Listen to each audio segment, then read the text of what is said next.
Welcome, Terence Mckenna. Thank you very much. What I'm, first of all interested in is your education. Like, how come that you developed this very particular kind of interest? Well, I received a degree in shamanistic studies from the University of California, but that was more in response to my interest in this kind of thing. I traveled widely in the East as an art historian when I was very young, and then later I went to the Amazon basin, and I had always had an interest in plant hallucinogens and drug experiences generally, and conscious development of conscious alternatives. But it was not until the Amazon that I saw that this was possible in a way that was accessible to me. So then I concentrated on those people, those chemical families, and that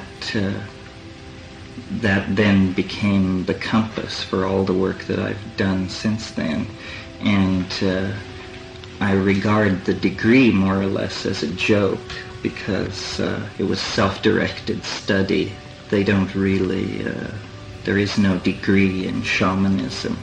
But my interest was basically one in the phenomenology of religious experience, religious traditions worldwide, and primitive people against a background of tropical nature. And stumbled onto the mushrooms in the jungles of Colombia in 1971.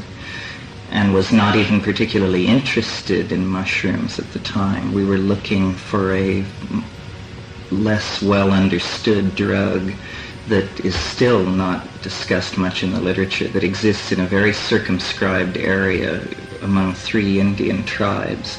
And we went into the jungle to stay at a mission that served these Indians. And the priest at this mission had cleared pasture and brought in white cows. And there were many, many of these mushrooms. And as soon as we started experimenting with them, I realized that what I had been told about psilocybin, which was that it was analogous to LSD, but simply required a larger amount for the effect to be present, was a complete simplification of the issue. And actually then psilocybin became the focus of my interest, and by extrapolation the other tryptamine-related hallucinogens. And a great dream of mine and of my brothers as well was that the mushroom must somehow be made accessible to people so that they may judge for themselves the difference.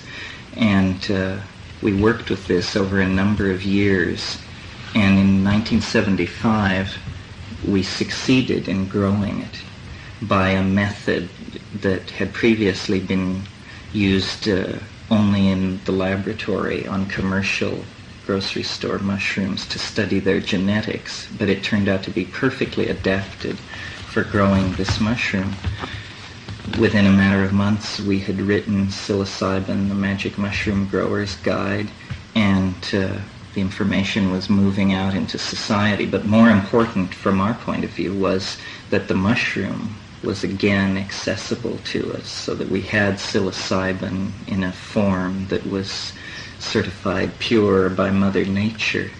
And that initiated the second phase of our work with these drugs, which has carried us up to the present day.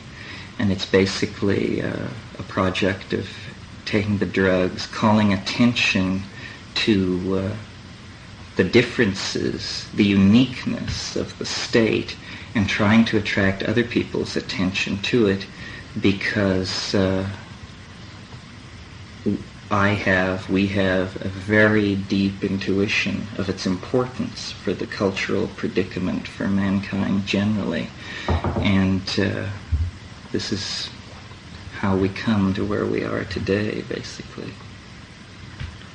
You just mentioned that the mushroom is really important for our culture right now, and you perceive yourself as an advocate to bring into our culture a new element, like an easy way to reach altered states of consciousness. What can we learn from these experiences? Well, the first thing that we can learn is that they exist. In other words, that perhaps it's a truism in the 80s, but at one point it was thought that there were two states of consciousness, awake and asleep.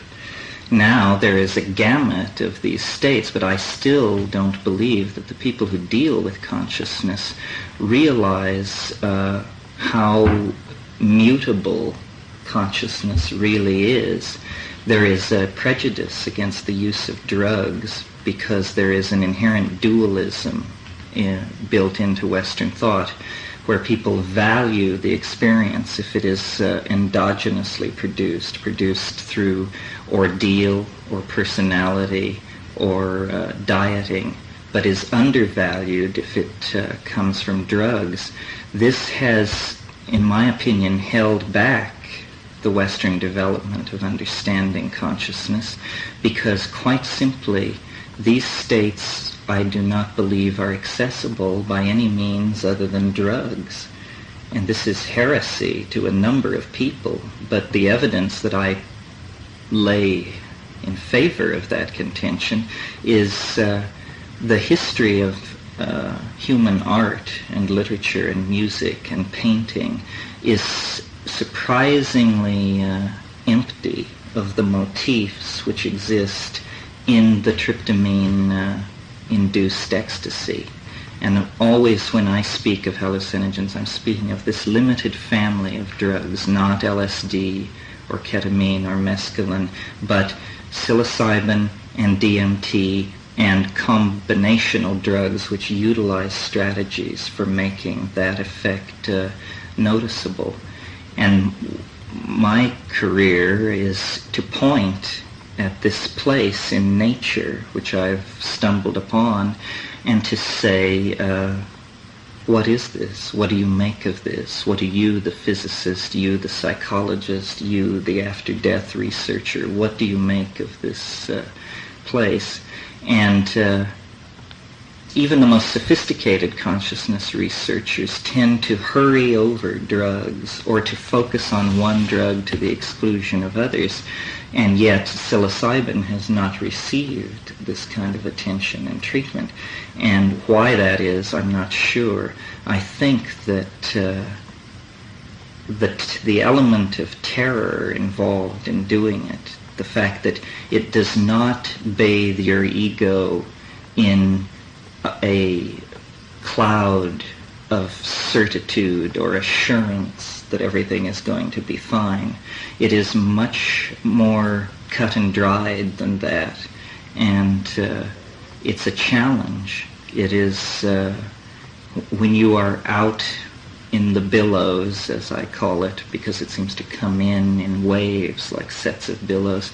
When you're out in the billows, you are against the power of mind, up against the power of mind to such a degree that you know that the entire enterprise hangs in the balance, that no matter how much you've been told about dosage and this kind of thing, that the mind actually holds the key to life and death, and that those parts of your control board which are normally masked from you are suddenly unmasked, and the buttons are there for you to manipulate to the degree that you understand them. And there is an element of risk. I never tell people that there isn't, but I think that the risk is worth it, because I think these bizarre dimensions of beauty and information are actually, it is an intimation of these things that gives human history its coherency. In other words, this is not a peripheral issue to the general phenomenon of human becoming in time.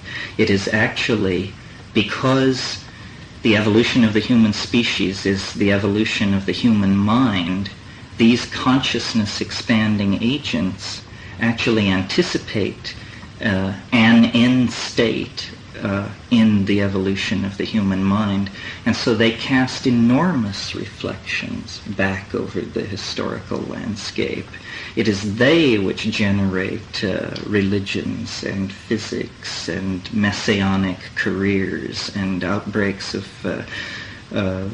great psychic accomplishment and disgrace.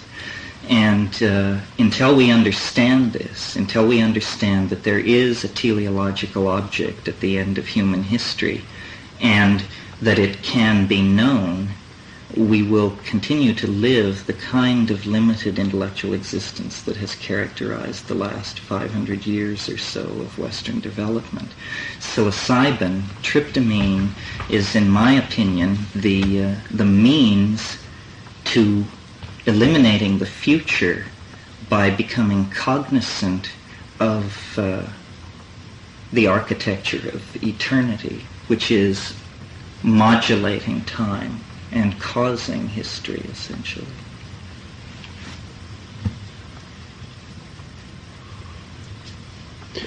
How do you perceive in this context the future of mankind and the human mind?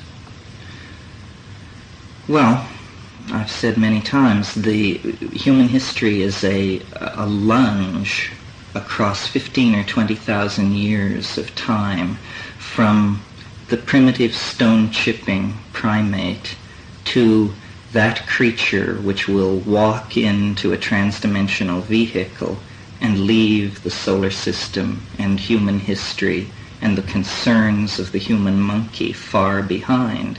And this may take 1,000 generations of people, but as a biological fact, as an emergent process of planetary significance, that is only a microcosm, a microsecond of cosmic time. The immediate future of man lies in the imagination, and in seeking the dimension where the imagination can be expressed. The present cultural crisis on the surface of the planet is caused by the fact that this is not a fitting theater for the exercise of imagination. It wrecks the planet. The planet has its own ecosystemic dynamics, which are not the dynamics of imagination. In space, the physical space that surrounds the planet, the modalities of imagination will be the limiting cases of what man can be done. So I see man becoming an artist and an engineer. In other words, flowing into our ideas, perhaps more than we dare even now suspect. In other words, a possible end state of that kind of technical evolution would be the interiorization of the body, of the human body, the individual body, and the exteriorization of the soul. And this seems to me to be what the recovery from Adam's fall allegorically is getting at, that the soul must be made manifest and eternal, and the body must be incorporealized so that it is a freely commanded object in the imagination. And what I mean by that is something like what William Butler Yeats is getting at in his poem Sailing to Byzantium, where he speaks of the artifice of eternity and talks about how beyond death he would hope to be an enameled golden bird singing sweet songs to the lords and ladies of Byzantium. In other words, it's the image of the human body become an indestructible cybernetic object. And yet, within that indestructible cybernetic object, there is a holographic transform of the body, and it is released into the dream. In other words, the after-death state is actually the compass of human history, that we are attempting to undergo a complete death of the species, and as we struggle with this concrescence of thanatos, there are problems like nuclear stockpiles and all these things arise, because the message that we're trying to read is the message we most fear to hear, which is that you must die to experience eternal life, essentially. But what this death that we're talking about is an understanding that the Dasein, the being of human beings, desires to be released into the imagination. And until we confront death with the attitude that it is the after-death state that needs to enter history, there will be a great deal of anxiety. It's like a birth. A birth is a death. Everything you treasure and believe in and love and relate to is destroyed for you when you leave the womb. And you are launched into another modality, a modality that you would not perhaps have chosen, but that you cannot do anything about. So I think these drugs anticipate this, because I think that time is the moving image of eternity, as Plato said, and these drugs place you outside of time. Now, the mechanism of how that's done, you can invoke Bell's theorem or just call it pure magic, but it does happen in the here and now. It is accessible. It is not something remote from us. But somehow the clamor of the modern world, and in the search for answers, people have feared to place themselves on the line and to actually wrestle with life and death out there in those strange Bardo-like dimensions, not realizing that there is no other way to win true knowledge. I mean, it cannot be easily come by. There is no knowledge without risk-taking.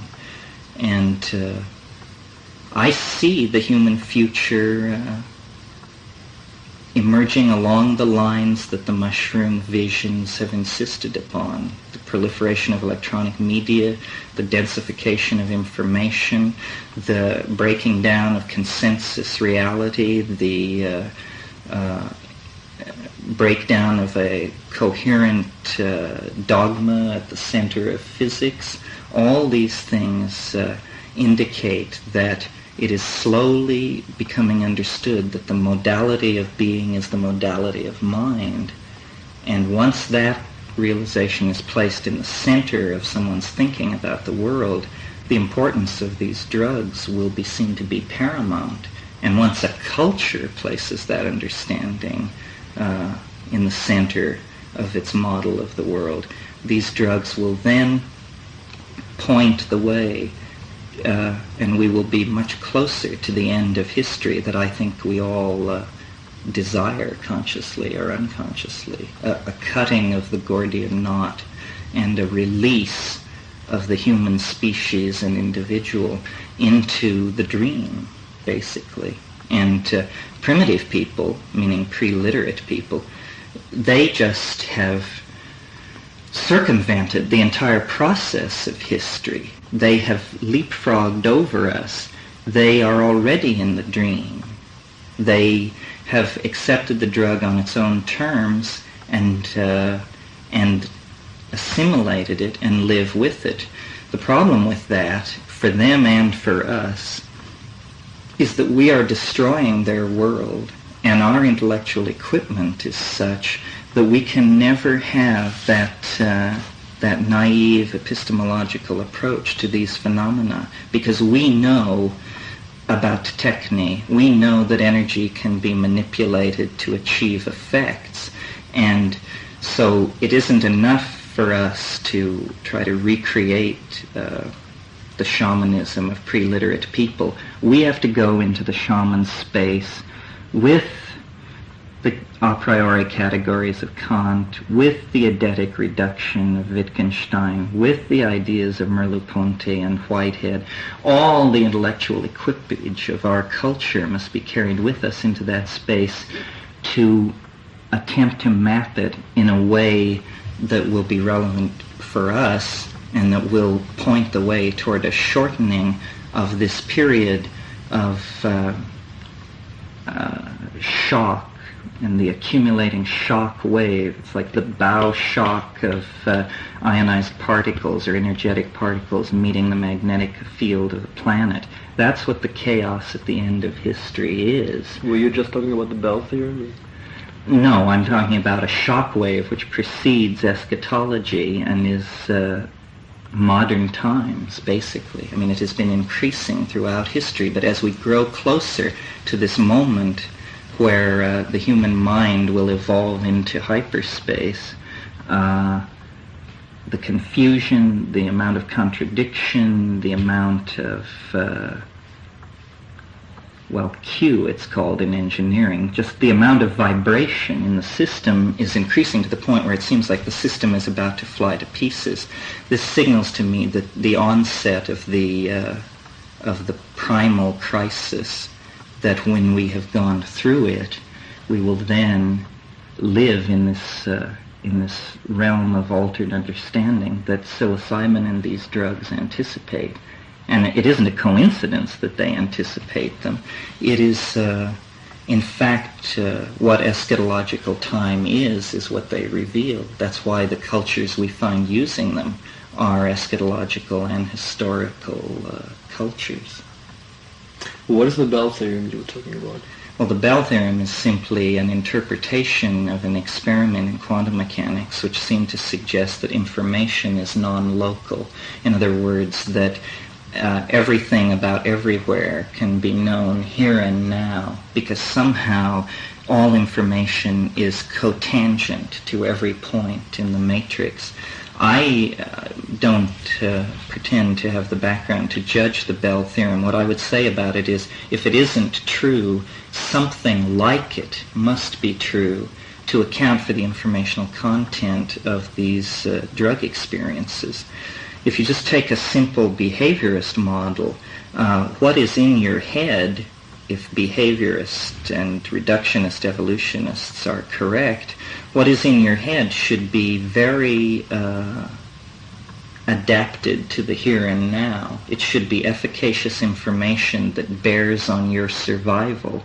Instead, what we find when we take these drugs is a density of information, an alienness of information, an inapplicability of information to the human condition that suggests that information is available that has no bearing on the life of the individual or his the success of his evolutionary strategy. And I just cannot believe that these things are built into the human psyche. I have, as I say, I was involved with Jungian ideas, and those archetypes and those archetypal processes are not what I'm talking about. I'm talking about the thing which, for want of a better word, we call the alien or the extraterrestrial, the thing which comes out of the drug experience that is unenglishable, beautiful, but so bizarre that it seems to exceed human categories. Some people talk about entities. Yes, it can present itself as an entity. It can present itself in a number of different ways. It is the central mystery of our age. We are so alienated, or let me restart that. The relationship of intellectuals alive today who are familiar with the state of modern science and that sort of thing to a question like the existence of extraterrestrials is approximately in the same place or degree of closure as the relationship of 15th and 16th century intellectuals to the real properties of matter.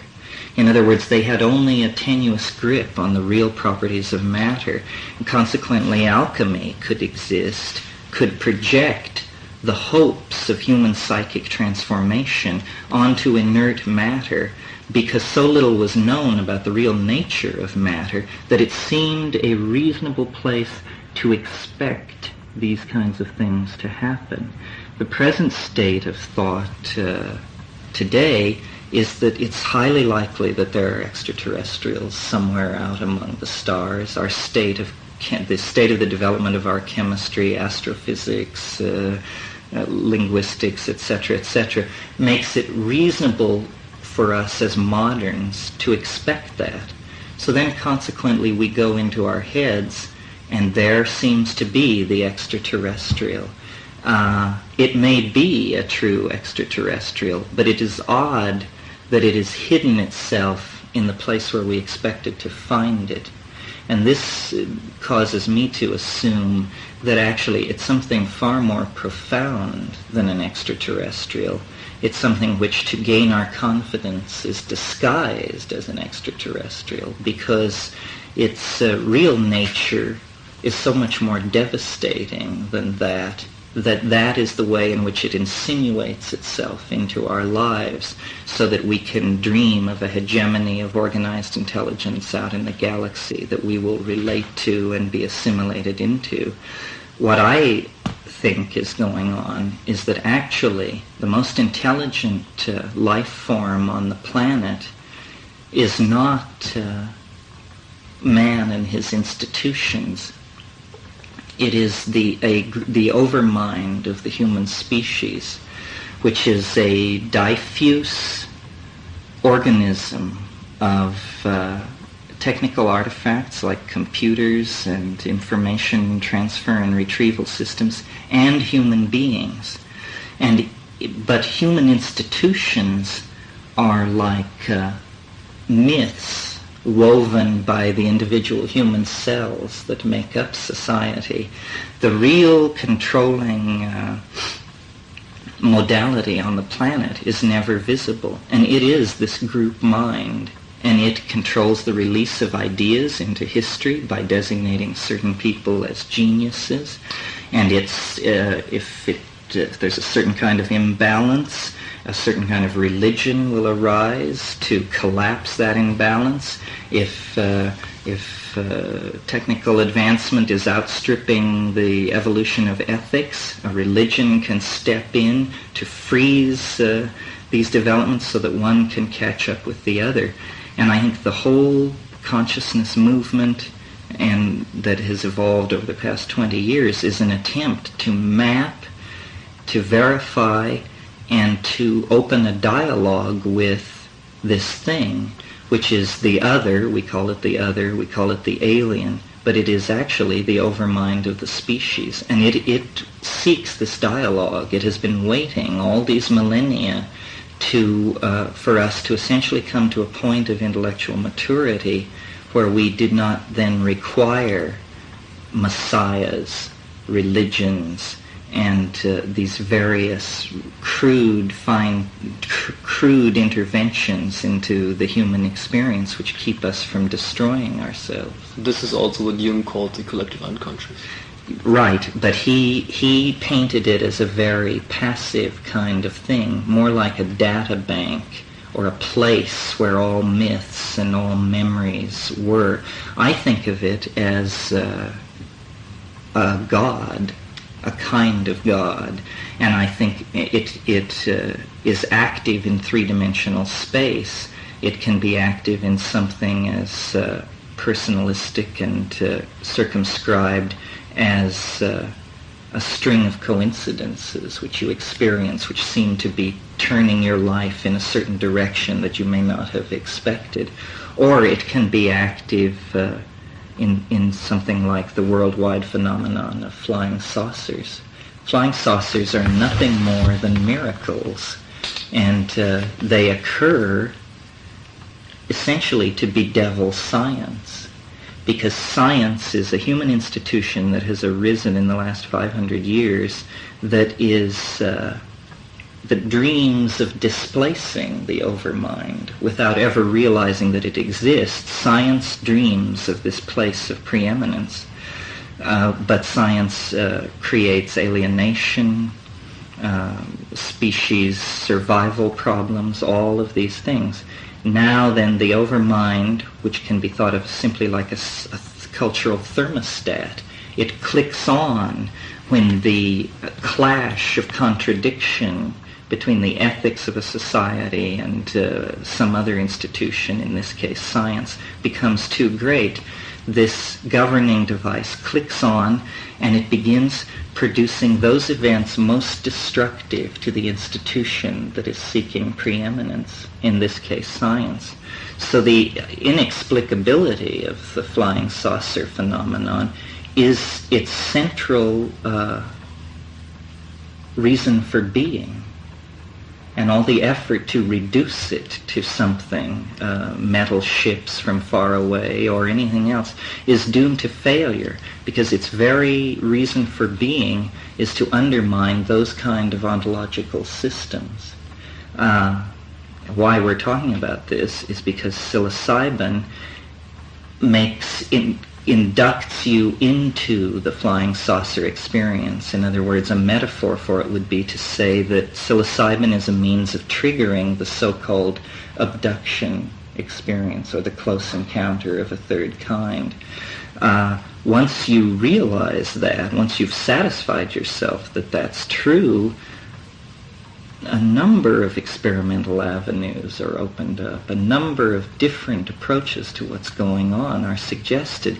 I mean, here we have alien entities eager to transmit information, eager to carry on a noetic dialogue, and we seem to be ignoring the opportunity because our categories mitigate against us correctly appreciating it. Are these entities coming from outer space, or are they more part of us? It's impossible to tell. This is the game that you must play with them, is through dialogue, trying to figure out if this is the previously unseen human psyche, or whether it is actually a thing coming from the outside. And it is not an easy thing to decide, because we are so alienated from the self that we don't really know what it would be. So it's not important to know the context, it's more important to know the content. What they have. The content is very interesting, yes, because even if we were somehow to verify that Bell's non-locality theorem applied, and that these were real entities around a real sun somewhere in the universe, it would make them no more or less real. In other words, it's a hang-up to demand that they appear in three-dimensional space. I always, I have this hang-up, so I don't put it down. I always think of the Apostle Thomas, because you'll recall Thomas was not present when Christ returned when he rose from the grave. He appeared to the apostles in the upper room, and Thomas was not present. Then later he was there, and the apostle said, "Listen, the master was here, and it was wonderful." And he said, "You people have been smoking too many little brown cigarettes. That's preposterous." And at that point, Christ walked in, and he said, "Thomas, come put your hand into the wound so that you'll believe."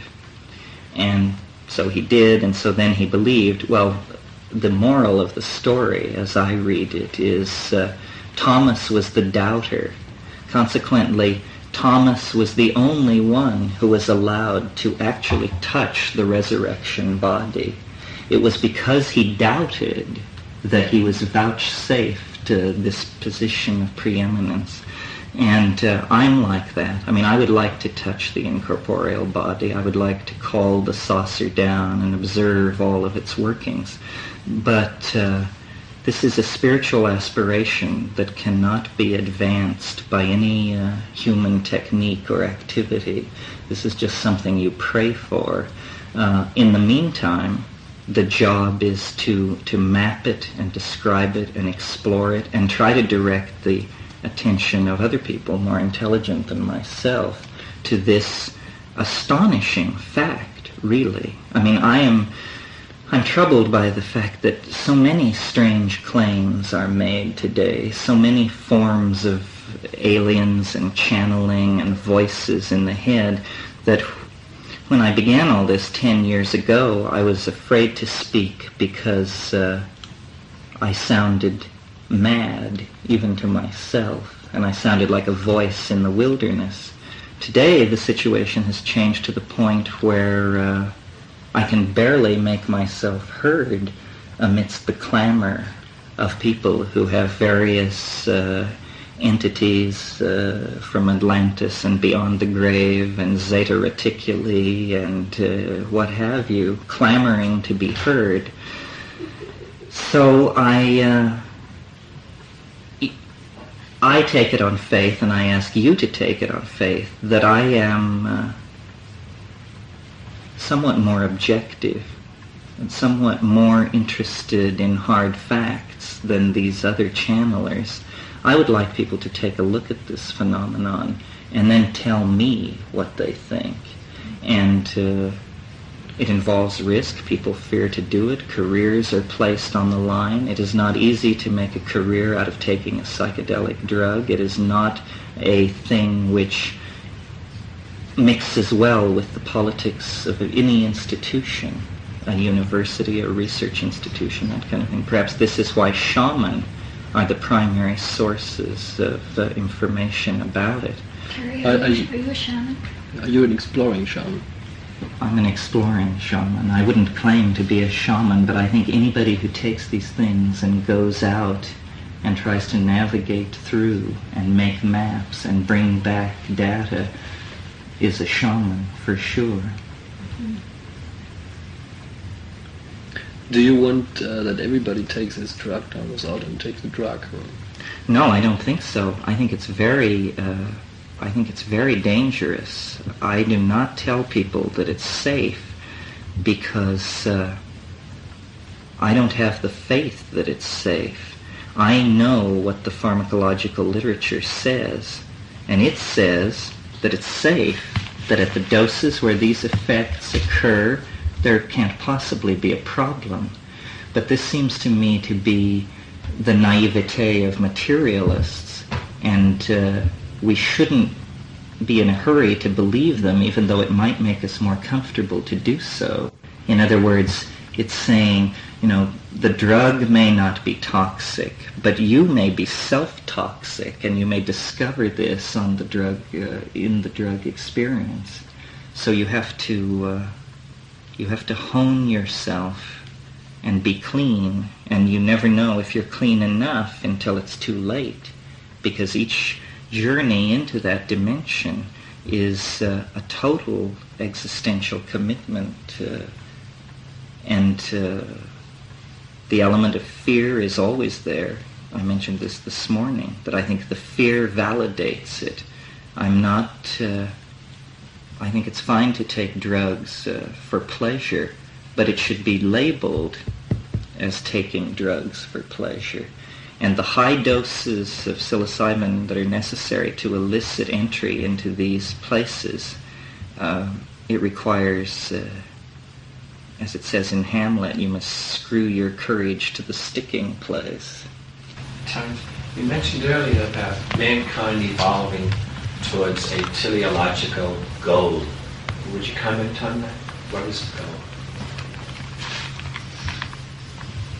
Well, I don't think there is a final goal and an end to history. But speaking relative to the history of the past 4,000 or 5,000 years, I think the goal is, as I said, to invert the relationship of body and soul, so that the body becomes an image in the imagination, and the soul becomes an exteriorized, solid-state piece of circuitry which maintains everything else in stasis.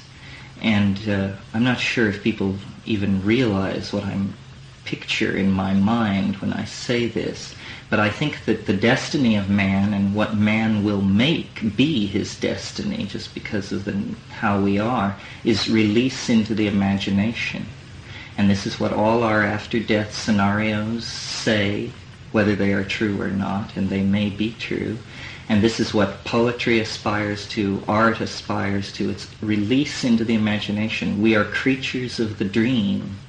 And once this is articulated with sufficient clarity, and it's happening now, but I think the work we do with these drugs, we are the earliest pioneers in what over the next 100 years will lead to an understanding of consciousness almost as a thing apart from the monkey body and brain. We are consciousness. We may not always be monkeys.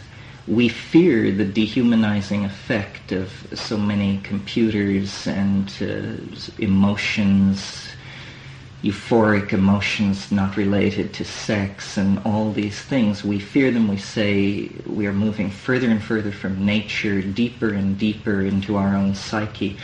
But this is a dualism.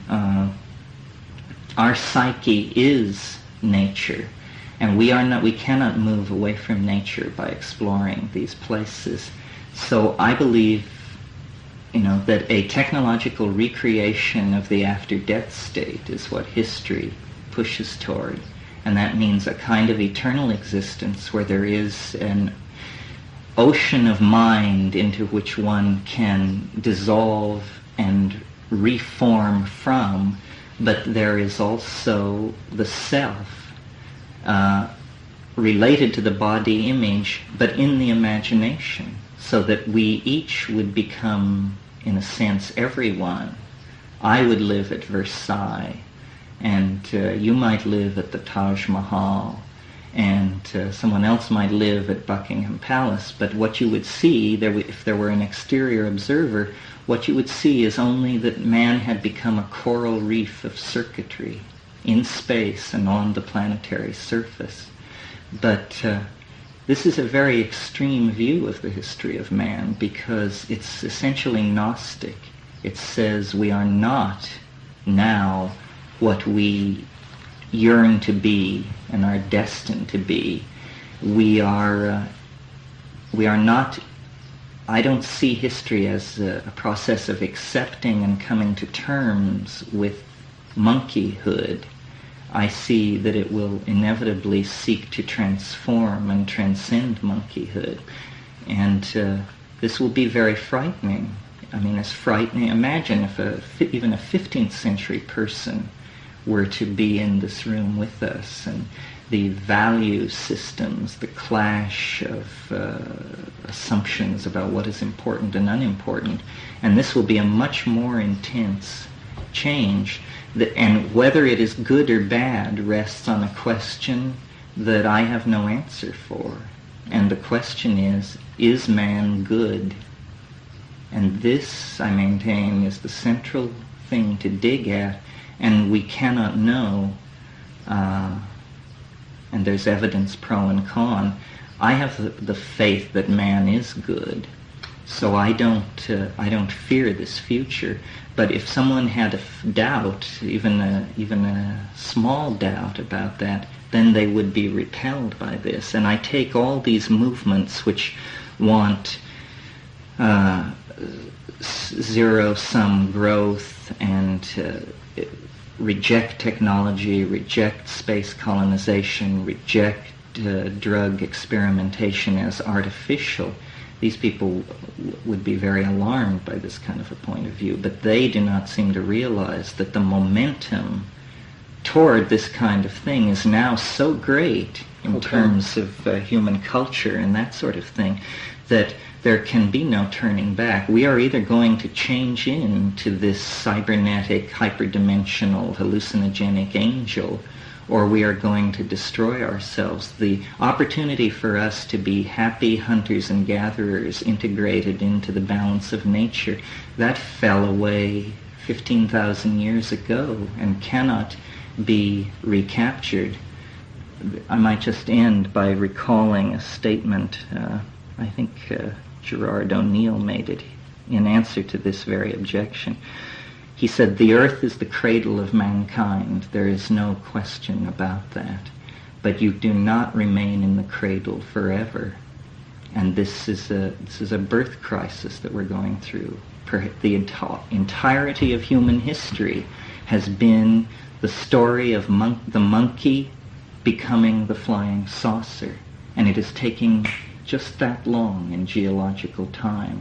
But we, for some strange reason, happen to be living through the final moments of that process right now.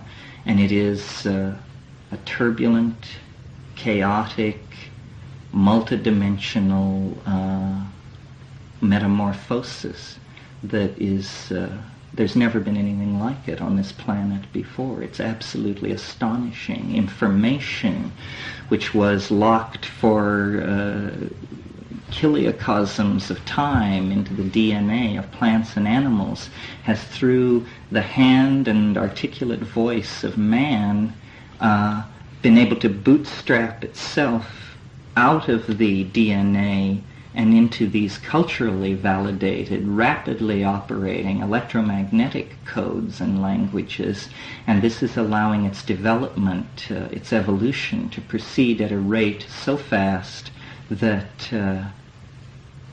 the transformation is taking place essentially in our lifetimes. And psilocybin is central to this, because psilocybin casts a spotlight into the darkness into which we are moving and shows that this is what lies there. It is the human soul, essentially, the oversoul of mankind, calling history toward itself across the dimensions. And it's taking only a moment, but on the other hand, it's taking 20,000 years. And it is the great adventure of becoming, and we are very, very privileged to be in this final ticking out of the last seconds of the third act. Do you have any comments about the fact that DMT is located in the human brain? Well, I think that puts, in some senses, a strong piece of evidence for the argument that I've been making. Not only is DMT endogenous in the brain, but beta-carbolines of the sort that occur in ayahuasca are endogenous in the brain as well. These things, as I mentioned this morning, the shift of a single atom on the ring structure of one of these molecules can cause a compound to go from inert to highly active. Well, that means then that it's probably very reasonable to say that we are as close to shifting the level of endogenous hallucinogens in our head. We are probably only a one gene mutation away from that happening.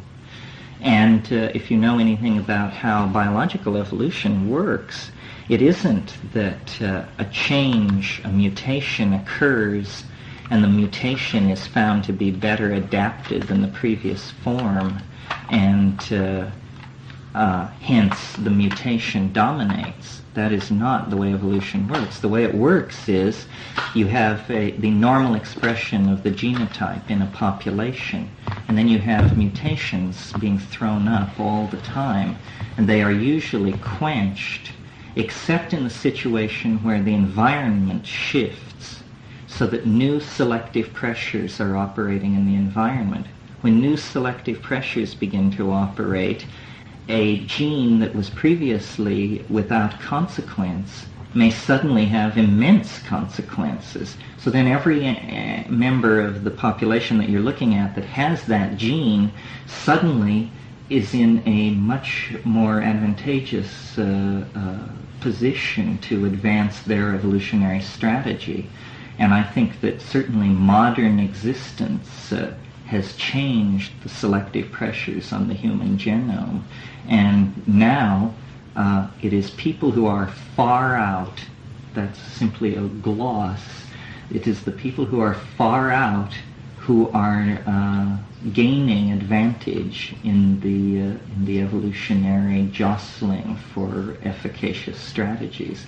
And this, you're right, Frank, this is happening on the hardware level, on the level of endogenous tryptamines and that sort of thing. I think schizophrenia is essentially, in a way, a disease of modern times, and it is, though it's always existed, of course, but the incidence of it and the incidence of schizoid, if not schizophrenic, personalities and types is because the modalities of evolutionary selection are shifting. It's as though if you think of a rainforest that has been above water 200 million years, all evolutionary niches have become occupied. Everything is at steady state. There is not going to be any dramatic radiation of a new species because everything has been worked out and the energy flows are so tight, nothing can gain a leg up on that situation. But if you clear 1,000 acres of forest and reduce it to rubble, essentially, open land, then what are called invader species come in there, and they very quickly gain dominance, where in the jungle, at steady state, you never see those plants. You never see weedy, annual, heavily seeding plants in the jungle. The jungle strategy is for enormous plants which produce small numbers of seeds. And this is, again, an analogy to the modern situation, that modernity is a desert, and we are jungle monkeys. And so new evolutionary selective pressures are coming to bear upon the human situation. New ideas are coming to the fore. Psilocybin is a selective filter for this. The wish to go to space is a selective filter for this. Just the wish to know your own mind is a selective filter for this. But this is part of the picture. This is what's happening. It's inevitable. It's a very good thing, I think, if you have faith that man is good. And I follow the Renaissance Platonists on that. I think man must be the measure of all things. What else could possibly serve with certainty? So that's all I would say about that.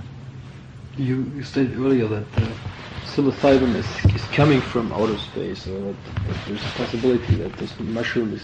There's a possibility of that. Fred Hoyle and an associate of his have come to my aid on this, saying that spore-bearing life forms, because spores have the capacity to survive in the conditions of outer space, that spore-bearing life forms may, over truly large scales of time, percolate out through the galaxy and serve as a basis for the evolution of life on various planets, or insert themselves into already existing planetary ecologies and insert themselves there. On these matters of specific fact, like is the mushroom an extraterrestrial and that sort of thing, I haven't the faintest idea. The mushroom itself is such a mercurial, elusive, Zen sort of personality that I never believe a word it says. I simply entertain its notions and try and sort through them. And I found that to be the most enriching approach to it. To know that the option of believing that is there on hard evidence is very exhilarating. As to what is really going on, the mushroom assures me that I haven't got even the faintest grip on what is really going on. But something is going on. Can I ask another question? This is maybe the last one. Sure. What do you think is evil? And can these mushrooms be misused? Well, I think anything can be misused. Most evil is trivial.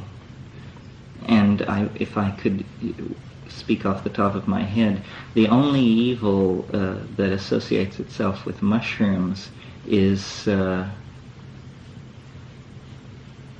taking it but taking too little. In other words... Would you define evil? Evil is... well, there's a word I want. It isn't twiddle, but it's something like that. Evil is when you play at things, not in play in the Hindu cosmic sense, but where you fiddle with things, you muck with things because you don't want to get your feet wet. You want to be able to say you've done these things, but you never want to really place your validity on the line. And I am amazed at the number of people who claim familiarity with psychedelic drugs, who, when you actually question them closely, it's very clear that they had a sub-threshold dose. Even if they've taken it 50 or 100 times, they have managed through low doses and strong defenses to always keep the demon at bay. That's a demon with a D-A-I, to keep the demon at bay, and they don't know what they're talking about. You must take a sufficiently large dose so that you enter into these places. Not to knock him personally, because he's a very nice man, but as an example, Roland Fisher, whose work you may know, I talked to him, and he has given psilocybin, he says, to about 15,000 people at NIMH, and now he's retired to Mallorca. But I met him recently. Oh, you did? Yeah. And I said to him, I said, Roland, what do you make of it? I mean, what do you make of it? And he said, well, make of what? And I said, well, what do you make just specifically of the hallucinations? You say you gave it to all these people, you took it 6 times. What happened when you closed your eyes and looked at the hallucinations? He said, I never closed my eyes. I was highly agitated throughout. And I just realized these things which seem to me as natural as breathing just slide right past people. I mean, of course you do not eat for a few hours before you do it. Of course you lie down in darkness and compose your mind and look at the darkness behind your eyelids. And of course you invoke it through the wish to have it come to you. These are things as simple as they can be, yet here was a man with a lifelong professional involvement in it, published dozens of papers, has made contributions in the mapping of consciousness, but he could never just stop fidgeting long enough to see it. So my idea of that as evil is anything which trivializes a mystery would be evil. And since this is a mystery, any dismissing of it or constantly taking it at low doses for hedonic purposes, I mean, there's nothing wrong with that, but that's not the whole story, and nobody should think that that gives you a pedestal from which to speak about it. You really have to do these heroic amounts and integrate them.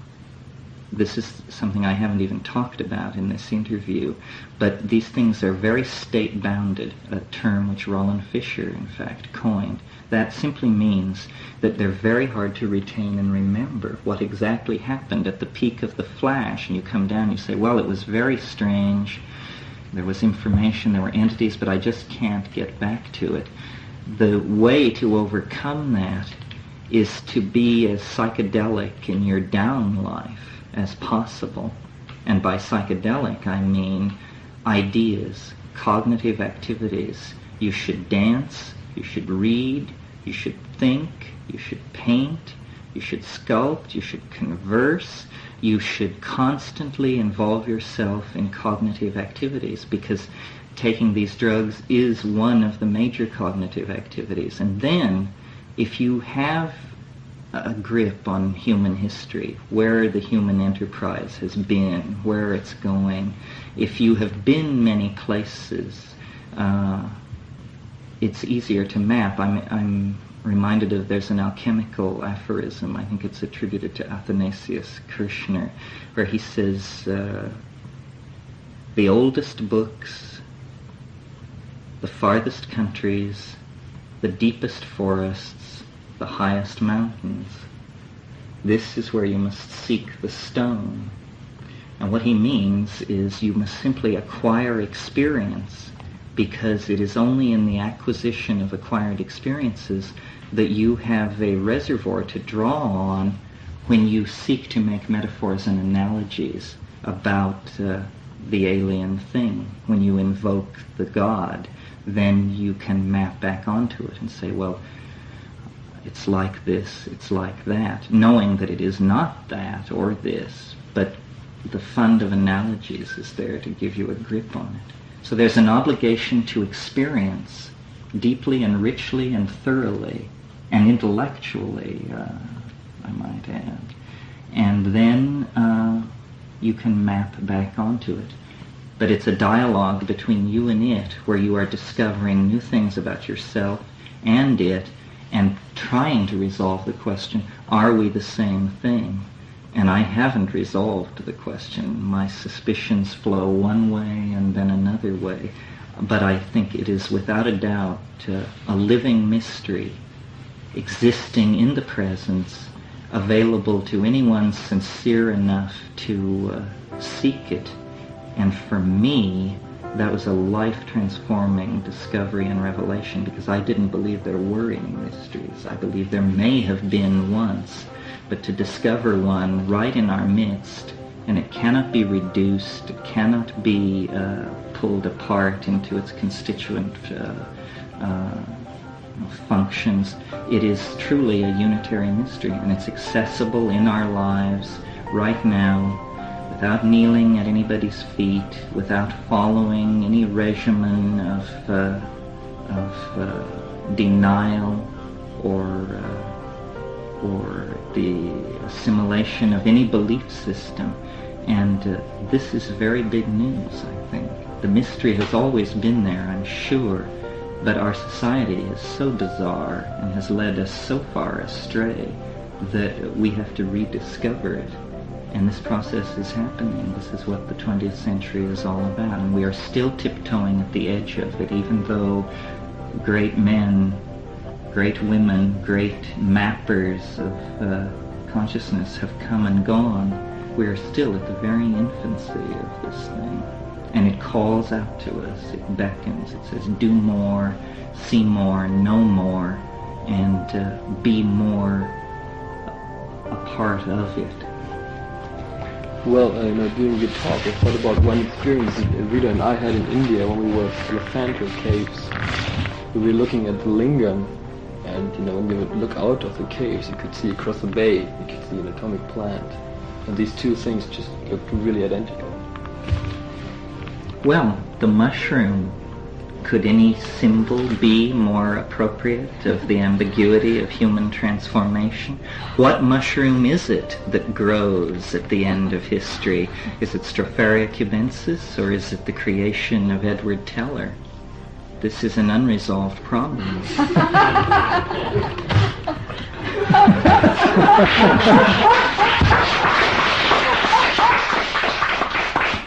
What a group!